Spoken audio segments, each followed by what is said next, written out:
Finalmente llega a la ciudad de Orlando un programa que lo trae todo. Información para la familia, eventos y sobre todo nuestra comunidad. Esto es Voces que Conectan.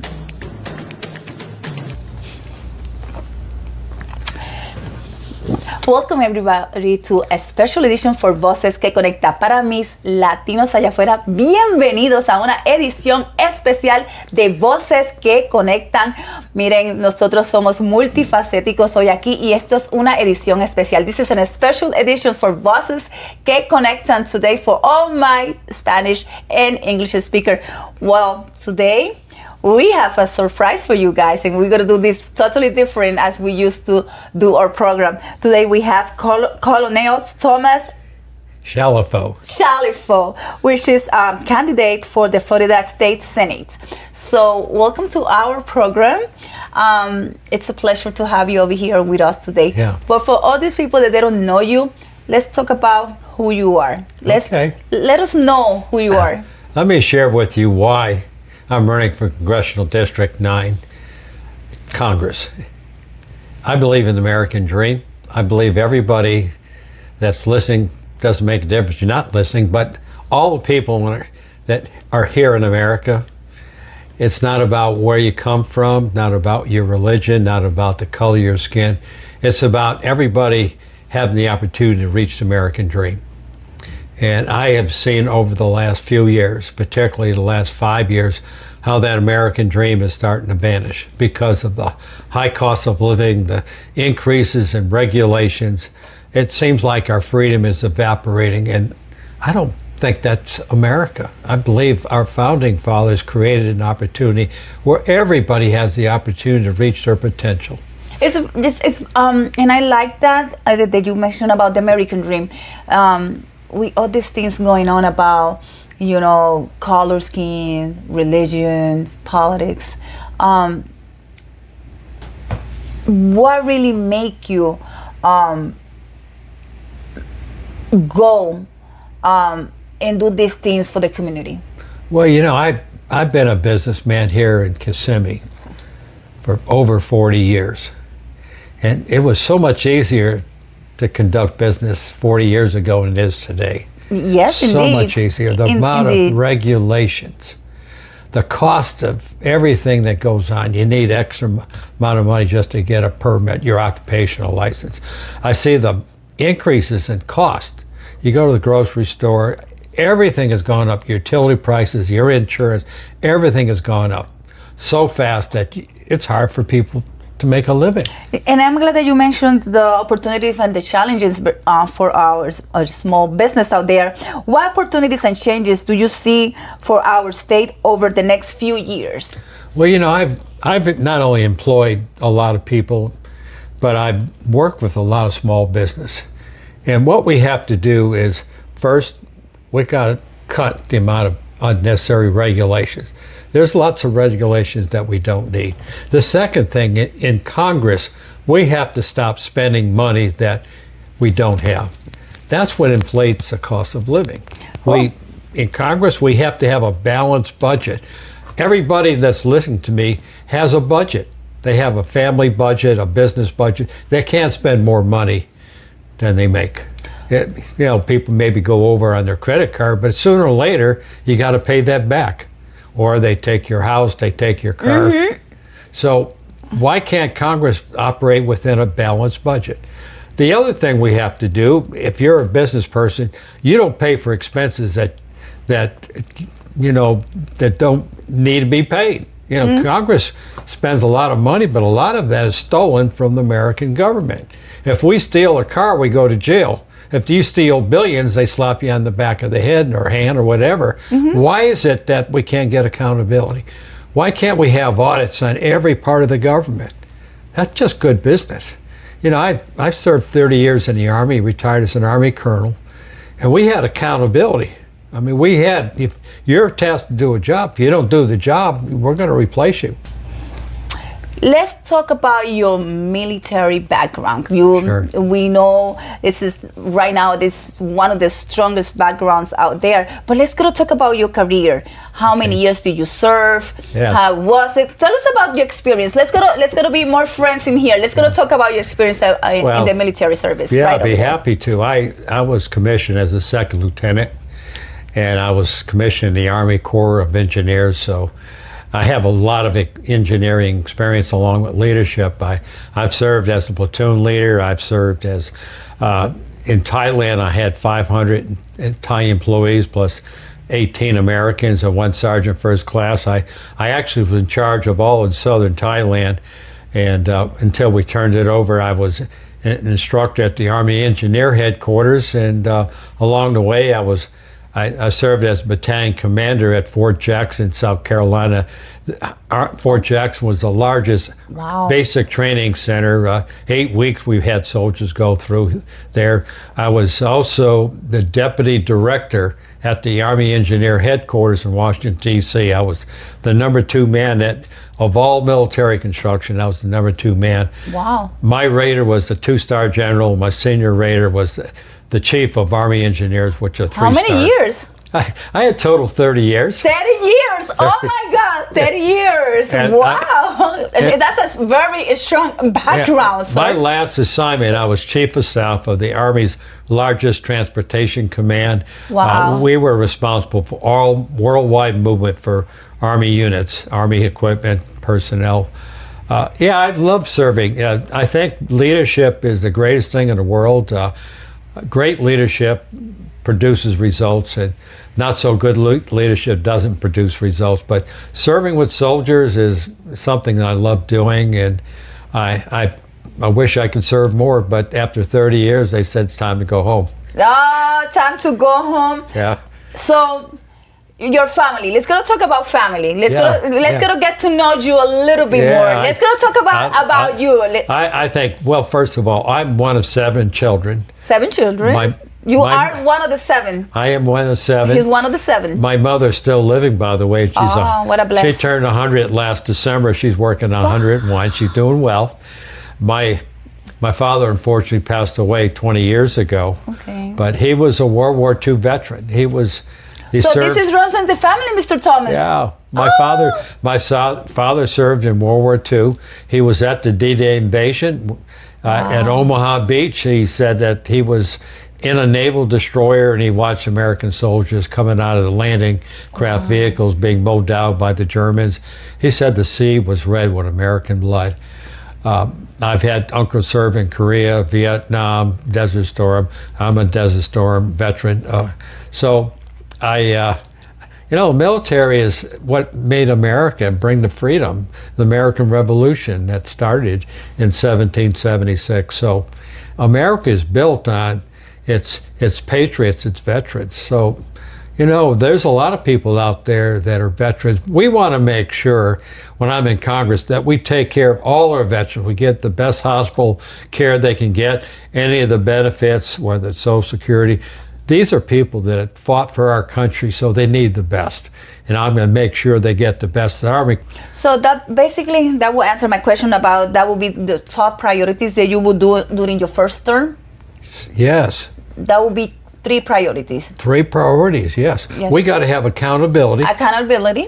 We have to have a balanced budget. A balanced budget, which is right now, for what I heard, the budget out there, it seems a little awkward. Over $40 trillion. $40 trillion is over. So which means it has been exceed that amount. And the third one will be, sir? I think we have to have term limits because we have too many career politicians that continue to be reelected, and we got to stop that. And by the way, I don't believe Congress should be able to have insider trading. So what motivated you to run this Florida State Senate at this point of your career? Well, it's Congressional District 9. It's representing District 9 in Congress. First, I don't need the job. I'm running for 2 terms, 4 years, and I'm getting out.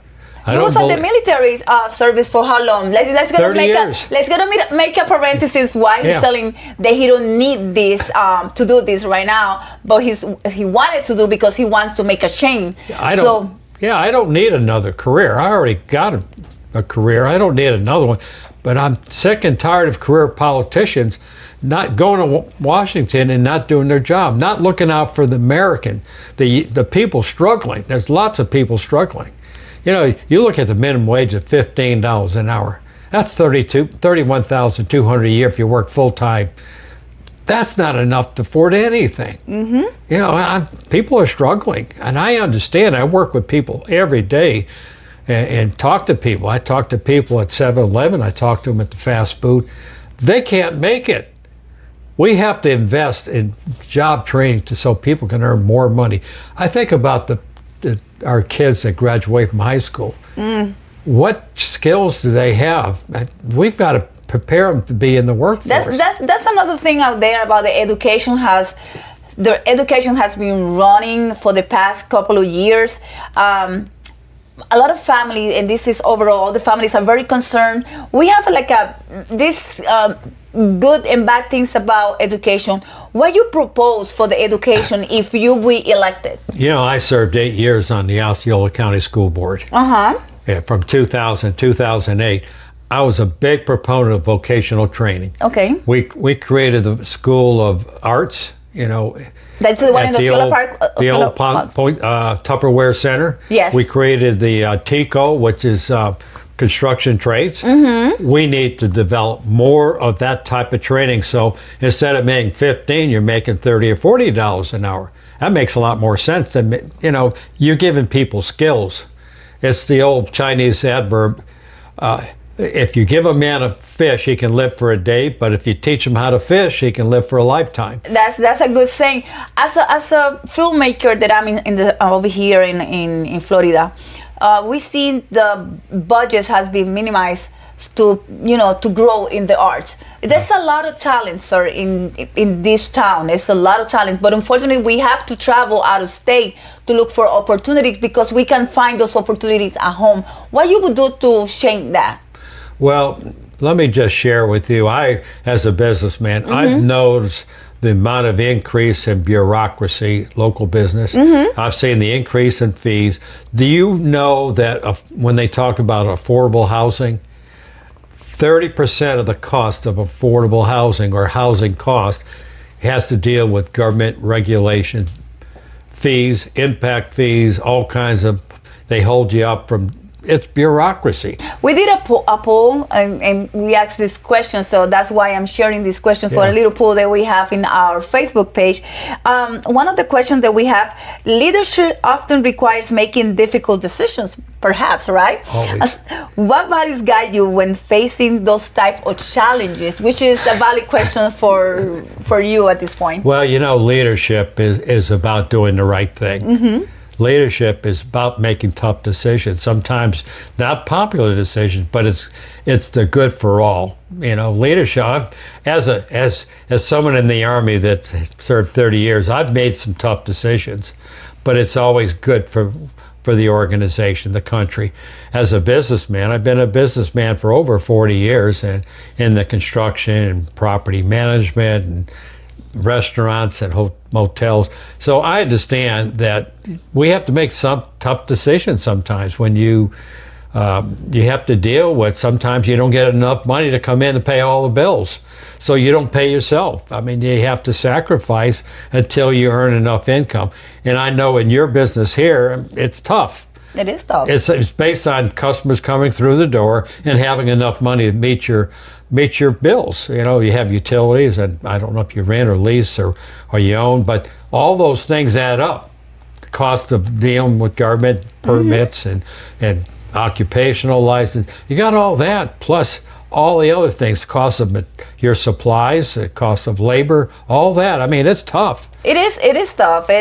All the businesses and small businesses, since the COVID has been struggle a lot. Before and during, and we're still struggling. Looking ahead, what does a servant leadership means to you? Service? Leadership. Well, it means everything for. I really want the best for every person that in this country. I want everybody that starts a business to have success. I want to see what can we do to help your business thrive.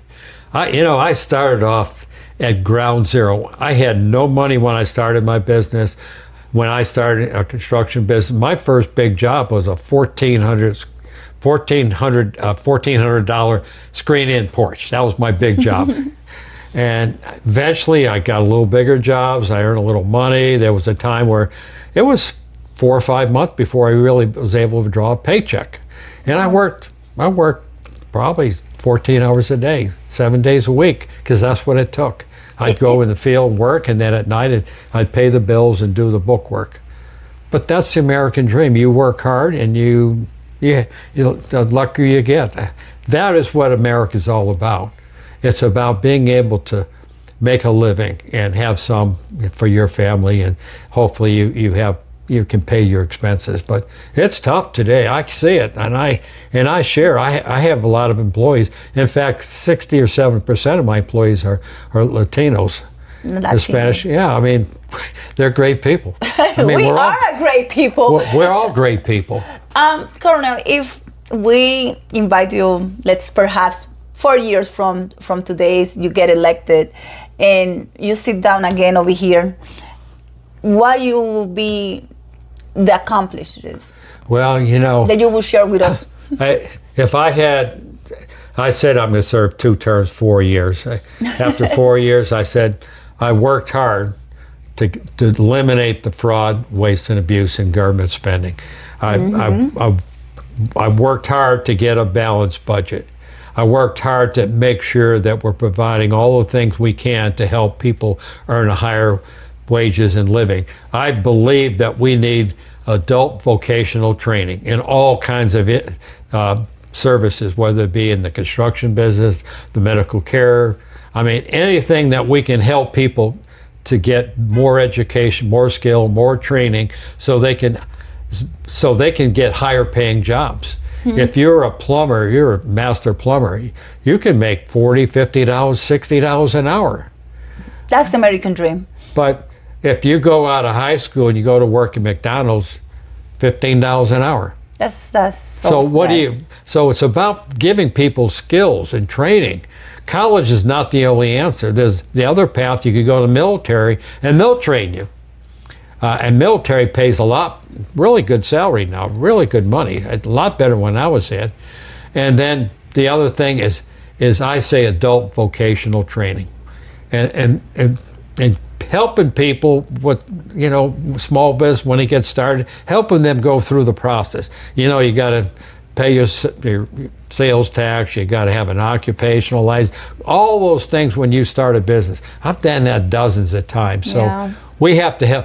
Our congressional office will be there to help people, whether it's dealing with Social Security, dealing with the IRS, dealing with Veterans Affairs, dealing with the post office. But it's about helping, it's getting through this hardship through bureaucracy. But it's, like I say, it takes a village to accomplish. It takes a village. It takes a village. It takes a village. And not only that, it's one of the things that most of the Hispanic community is looking for is to have the tools, the knowledge, education, and this is everybody, not only the community, the Hispanic community, because it's like you say, if you have a strong education, you can achieve a lot of things. With that being said, where we can find you, where's your my social medias, where's your website? My website is pretty easy. It's Thomas 4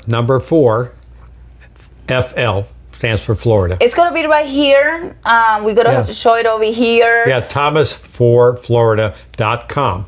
You see it right here. You can go visit his website. All the information will be there. Yeah. So how excited you are for this term? I'm the only candidate that has a complete website. I'm very transparent. It shows my military career, when I got promoted, my job assignments. It shows all the businesses I've been involved with. It shows all the awards and decorations I got. Strong background. No other candidate has that. They talk about being in the military, but it doesn't show anything about the military. It doesn't show them in a pictured uniform, a Class A uniform. I'm the only one that does that. A lot of them made up stories about their background. I'm the only candidate that has not only served 30 years in the Army, but I'm the only candidate that's a businessman, and I'm the only candidate that served public office. I served 8 years on the Osceola County School Board. And while I was on the school board, we had 52 schools at the time when I was on the board. I spent one day in each of our schools. Wow. From morning to closing, I talked to the janitor, the bookkeeper, the secretary, the resource officer, the principal, the assistant principal. I talked to the teachers, and I said, what can I do to make your job easier, better? Because that's the kind of guy I am. I want to know how I can serve you better. Good. So everything is going to be at the website. You guys, please take a look at the website. Yeah. Give it an opportunity to see his background. And hey, give it an opportunity for that American dream. Thank you so much for being here with us today. Thank you so much to accept the invitation. And guys, keep following us on the social media, Voces Que Conectan. Thank you for the next time. That was Ivelize and Mr. Thomas. How do you pronounce your last name? Chalifoux. Chalifoux. Thank you so much. Yeah, people want to say Charlie Fox, but it's Chalifoux. Chalifoux. Thank you.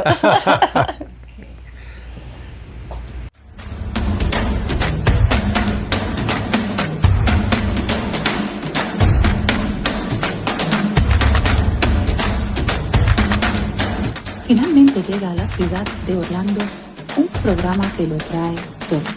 Información para la familia, eventos y sobre todo nuestra comunidad. Esto es Voces que Conectan.